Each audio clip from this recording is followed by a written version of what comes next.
Okay, welcome everybody. My name is Thad Gamula. I'm with the QRA, and I'm going to be hosting this meeting for the coaches and coxswains for the Quinsigamond Snake Regatta for 2022. Just a quick overview. We're all going to be at the Donahue Rowing Center tomorrow, 237 North Quinsig Drive, Shrewsbury, Mass. This is the coaches and coxswains meeting. I am the regatta director, and we have here the chief referee, John Quinn, who will be jumping in later on in the presentation to go over the refereeing side of things for this regatta. So just a quick overview. I apologize, it's going to be slow. This is a new medium we're using. We're going for it. Just a quick reminder on parking. There's a lot of construction going on in and around the DRC. So per usual, team buses and boat trailers are allowed in the boat ramp parking lot. You can see it's clearly marked out in the top left of this diagram. And to the south, there is no roadway parking south of the state ramp. There's absolutely no parking. You don't want to try it.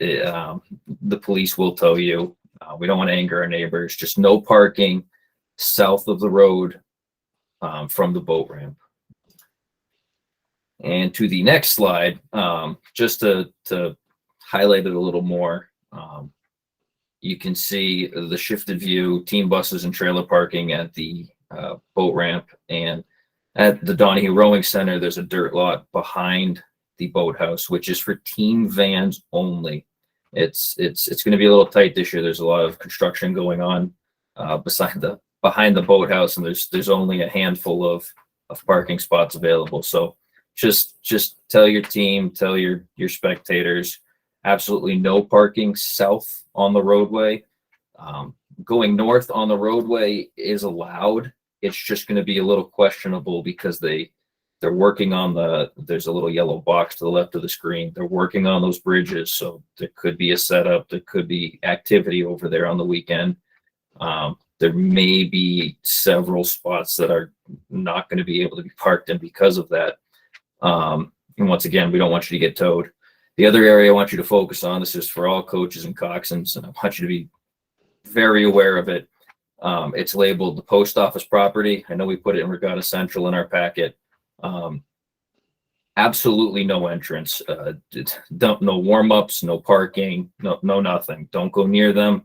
Don't go down the driveway. Trust me, do not do it. You probably will not be invited back if you're caught doing it. There is going to be parking at the Shrewsbury High School. It's not very far away, and we do have a shuttle bus that's going to run from 7 a.m. to 2 p.m. From the Shrewsbury High School. So I highly encourage, if you don't want to deal with all these parking issues and of the sort, go park at the Shrewsbury High School. This shows you what's currently going on at the boathouse. You can see about half of our parking lot behind the boathouse is inaccessible due to ongoing construction. There was a dumpster in that parking spot last time I was there. It's probably still going to be there, just so everybody's aware. We are allowing team vans and really just QRA personnel in that dirt parking lot. There will be someone stationed at the top. If you're not a team van or QRA, you're not going to be allowed in, so don't try it. All right, now to the actual part of racing. For those of you not familiar, or this is the first time here, welcome. We're glad to have this regatta again. There's a lot of crews tomorrow, and it should be some pretty good competition. Just so everybody's aware, you're going to come down from the boathouse parking lot, and everybody's going to be launching off the Donahue South dock. Pretty straightforward, straight shot. You launch from the south dock, and you continue to proceed south. Shrewsbury side is labeled on your screen as the lower portion. The Worcester side is the upper portion. you're going to be staying on the Shrewsbury side all the way down, under the Route 9 bridge, through the Narrows, past the islands. And there is a straight line of buoys that go straight down the course. Coxswains, if you just remember, keep the buoys on your starboard side at all times. Pretty simple, pretty straightforward. Buoys on the starboard side. A couple things to hit on. Boats will proceed south on the Shrewsbury shore and through the Route 9 bridge. You can see the little diagram on the screen here, traffic to start and racing traffic. And that's viewed from the start. So that's viewing from the south side of the bridge. I'll show you another picture in a couple seconds of that, just to emphasize what you're going to be seeing. And then to hit on the finish, once you are finished, you are to go past. You're not supposed to stop right at the finish line. Please continue to row. Continue moving up towards the 290 bridge. You don't have to go under it, but clear the finish line. There's I believe there's a big white buoy out there. Go past it, make the turn, and then listen to the dock master, because everybody's going to be landing on the north dock at the DRC, and it's going to be required to be quick. It can become a log jam pretty quick over there. So we just ask you to move as fast as you can. So the traffic to the start, boats will launch and proceed down the Shrewsbury shore. Under the Route 9 bridge, you're going to take the first full arch from the left on the Shrewsbury shore. So there's a little half arch, and then there's the first full arch. That's the arch you're going to go down towards the start. Proceed carefully through the Narrows. The Narrows is this little cutout area. You can see right here is where there's a pinch point. I believe there'll be a marshal there. I believe they're going to be focused on racing primarily. But if they tell you not to go through, please don't go through. You are to give precedent to the racing crews. It's tight. It's one boat at a time going to the start through there. Once again, it's one boat at a time going through the start through there. Boats warming up. Like I said, must allow racing crews precedence at the Narrows. Stay to the left of the islands and proceed all the way to the last island. So you can see the islands are labeled on your screen as A, B, C, D, and E. Those are the 5 islands that are out there. A's very small. E, you don't even want to go near. It's out of the way. By that island labeled A is where you're going to be warming up and kind of staging for the start of the race. There's a little yellow, orange line with a yellow marker further down. There is another cove south of there. We're asking you not to go to that cove. Stay up around the islands. Stay within earshot of marshals. John's going to have U.S. rowing officials out there. Just listen and be in earshot at all times, whatever commands they give. This is the picture I was talking about. This is that same view from the start. So warming up crews are going to be under that first full arch from the left on the Shrewsbury side, viewing down the course. Racing crews are on this other side. And with that, I'm going to pass this off to John Quinn to talk about the entirety of the race and refereeing points. So, John. Thank you, Thad. Good evening, everybody. Zoom is kind of new for us last year, so if you have any suggestions when we get done, please ask us. Again, Zoom is no substitute sometimes for face-to-face, especially if you have novice coxswains that really don't get what is being said tonight. The referees will be having their own meeting there from 7 o'clock until about 8 o'clock tomorrow morning. We'll be on the porch. If we're in the middle of a meeting, please, I ask that you not interrupt. But please, if you have any questions at all, don't hesitate to ask us about clarifying a point that's made tonight, because we don't want people to go out there misinformed or in any kind of a cloudy situation about what is expected of them. That's hint number one. Hint number two, in a head race, there are two things that are extremely important. One is a bow number, and the other is a back number. When the crews are coming down towards the starting line, towards the starter, which tomorrow will be myself and another person, The only way that we can identify you is with a back number. And again, this is going to sound stupid, but believe me, time has shown the bow number goes on the back of the first person in the boat, not the back of the coxswain. You don't put it on and then cover it up with a sweatshirt or a t-shirt or anything like that. It's the bow person on the racing singlet or the sweatshirt that is going to show. I suggest using 2 pins, a top one and a bottom one, because bow numbers do have a way of flapping around. That's point number 1. And that's the only way we can tell who is coming towards us at the start. The only way the finish line can tell who is finishing is if they have a bow number on the boat.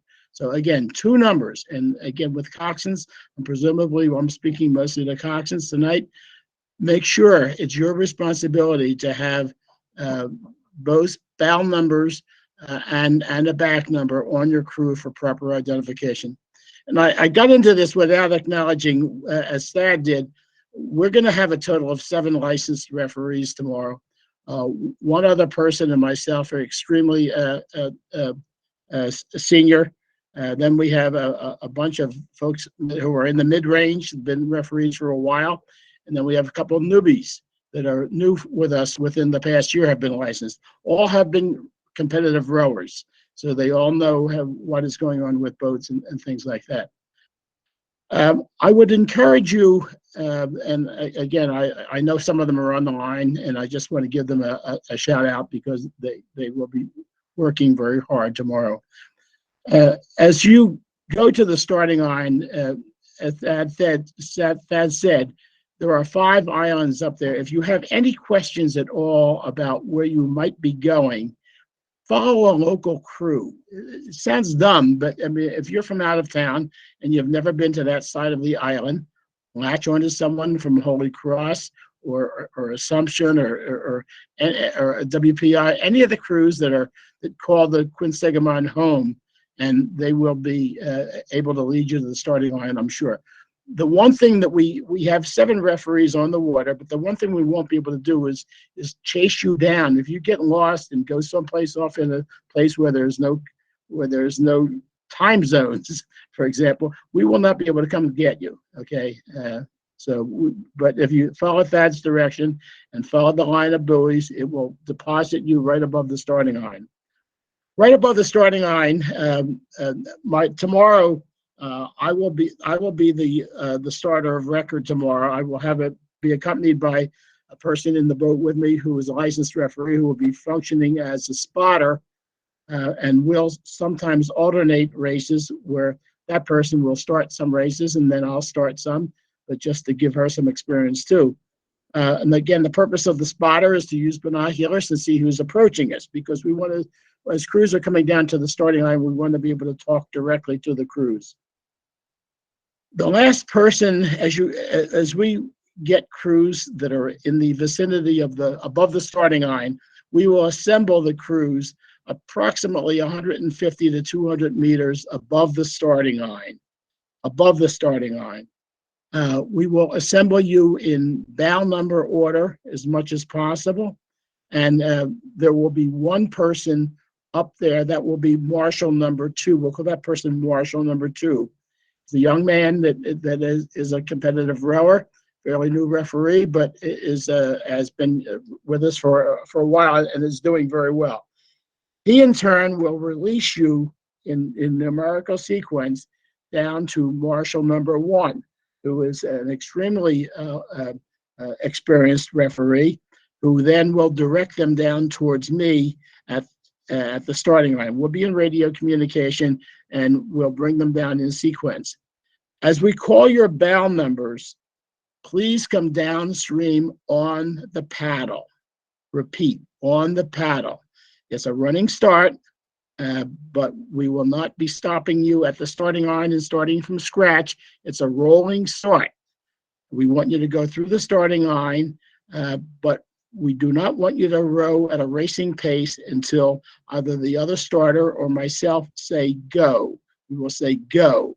We will address you by name, crew name, Holy Cross, Colby, WPI, Assumption, whatever the crew, we will address you by crew name and say, go. If we see that you are getting too close to the crew in front of you, okay, I will tell you to slow down. Again, I sat in your seat for quite a number of years, as Martha's smiling there, because I'm sure she has too. But you cannot be, if the only way we're going to actually get a good time is if there's about a 10 or 12 seconds between boats as they come across the starting line. So we're going to try to separate you in an 8-oar channel, for example, 2.5 lengths, something like that, 2.5 lengths of open water, which is about 10 or 12 seconds. And if we have to slow you down, we'll tell you to slow down. If we have to stop you, we will stop you, okay? If you are just not listening and are at risk of causing a problem, we know some crews will be going faster than others. Again, save the competition for once you're on the clock, not as you're approaching the starting line. So over the body of the course, Thad mentioned the narrows. I was making a little sign like that. We have 2 referees stationed at the narrows. We have one at the top end of the narrows as it's close to the starting line, and we have one at the bottom end of the narrows as it's towards the Route 9 bridge. And again, between those 2 referees, we want to keep the crews that are going towards the starting line away from the crews that are going down over the course. It gets a little tight. If you have passing, there is no reason you can't pass in the narrows, but you better be sure that you have adequate room to pass. The safest thing is not to pass at that location. It's only about a half mile into the race. So if you are wanting to pass someone at that point, you've really been chugging along, and you can pass them just as safely after the narrows as before the narrows. Our purpose is to let you race as much as possible. We understand inevitably that there will be some coxswains like to race close together. I mean, it just comes with the territory. You want to be right up against your competition.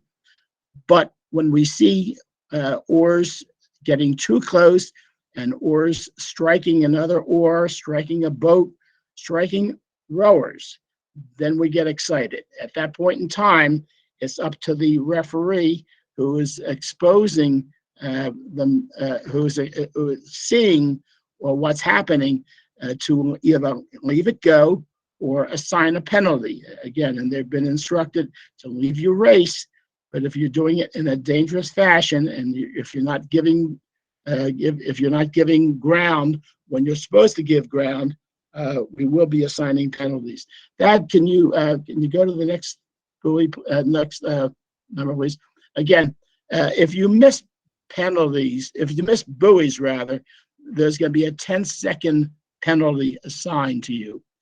If you interfere, that's not giving, again, not granting right of way. If a crew is within a length of you, and you're the boat that's being passed, you've got to give the faster boat the quicker line. If you don't give them the quicker line, you will be the one that's given a penalty for interference. Okay. Reckless endangerment. Again, if you just completely ignore everything that we're trying to do and do stupid, you will be given 120-second penalties. Okay, and that will really put you out of any kind of possibility of placing at all. And then passing in the wrong arch is 60 seconds. Again, we can only have eyes on so many different places, and we want you to go through the arch that's been marked. We will have the 2 referees at that point, at the narrows, one above the narrows and one below the narrows. We will have 1 referee between the Route 9 bridge and mid-course, 2,000 meters. Again, and the purpose of them is not to steer you, but just to make sure that you're racing in a fair, safe fashion. If they see that there's something going on that they have to assign a penalty for, they will call that penalty in to the timer. Now, as you'll, if any of you are racing next week, I'm the appeals jury lead at the head of the trials and been doing that for a while. But we don't want to hear from you that you want to protest a race. There's no such thing as a protesting at a head race. What you would be doing is appealing a penalty that's been assigned to you. And if first of all, if the referee didn't see it, it didn't happen. Okay. If you feel that they were wrong, you can ask that you can appeal it, and we'll put a jury together and discuss it. But we will not penalize another crew at the behest of you. Okay. Again, just there is a difference. It's different than a 2,000-meter sprint race. Again, you're appealing. You're not protesting. The appeals is written out there as to how you go through the process. It must be reported to the dockmaster, and then submit it in writing to the U.S. Rowing, and we'll hear the appeals at the end of the race. We have no time in the program to hear the appeals during the regatta, so we would have to put that off until the end of the race. When the referees meet tomorrow morning, I will take two other persons, probably the two most senior, and we'll constitute a jury, and we'll hear any appeals that might want to that might have fulfilled the criteria. Our only purpose in being out there is, our primary purpose is safety first, with fairness being second. And but I emphasize it's safety first. Again, you can expect clashing of oars in a head race. We all do it. I've done it. You've done it. But what we don't want to do is get it into a situation where there's no attention paid to safety, and it's a reckless procedure. Again, please race safely, and that's it. If anyone, if we lose a member out of a boat, that will be reported right away by the referee. If you lose a member, please don't row away and leave that person laying there or trying to swim in the water. The only way we sometimes know where to go get that person is if there's a crew right near them, and we will certainly go and get that person out of the water if that would happen by any chance. Again, safety always being first. If there's any questions, that's about it. The finish line is right in front of Donahue Rowing Center. Again, and you must have the bow number for the finish line folks to adequately see what the bow number is. Again, I can't stress enough, if you do not have proper identification on your shells, we can't take your word that that's the time that your stroke watch showed, or that your Cox box showed. We can't take your time. It's got to be the official time. And the only way we can do it is if your boat is properly identified. So please help us out there. And again, at the risk of overdoing it, if you have any questions tomorrow morning, we'll be on site a little bit before 7, right in the vicinity of the porch, and ask us, and we'll try to be a little bit more clear. If you have any questions now, I'll be happy to answer any. Martha, did I miss anything? I think you pretty much covered it all. We'll get to the last slide here because it really is the questions. Just a couple quick things just to repeat, John. By all means, if you're a new coxswain, you've never been here before, don't be afraid to show up a little early, talk to the referees. Great group, and they're easy to talk to, and they're very knowledgeable. So if any hesitation whatsoever, if anything didn't make sense, by all means, go talk to them. So that does bring us to the end of the presentation. If you do have any questions, there is a little raise hand feature at the bottom there. You can also type in the chat. We'll wait a little bit. I did have another announcement. There are still several for coaches. There are still several teams that we don't have all of compliance. So the teams I have listed are the Holy Cross Women, Gordon, Clark, BC, Middlebury, and Colby. And I know the safe sport thing isn't translating properly to U.S. rowing. So if your athlete has taken it, just come in with a screenshot if it still says no to the U.S. rowing membership that says safe sport's been passed, or an actual picture of the safe sport certificate. Yeah, one thing, please. All these pretty much all the regattas at on Lake Quinsigamond, at least at the collegiate level, are registered with U.S. Rowing. What that means is that there's levels of compliance to assure that the referees are qualified, levels of compliance to ensure that the referees are trained, insured.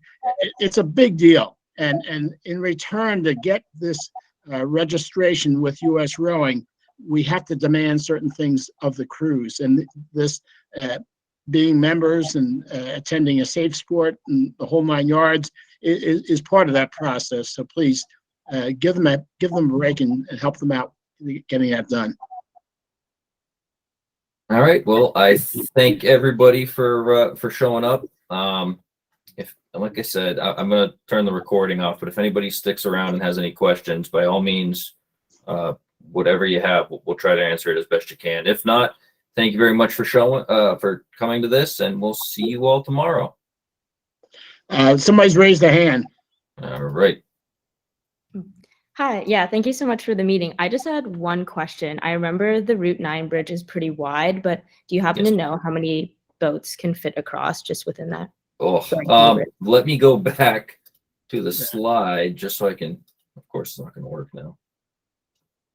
It's very wide. You can fit easily 4 or 5 in a head race scenario, cruise across. It's a very large arch.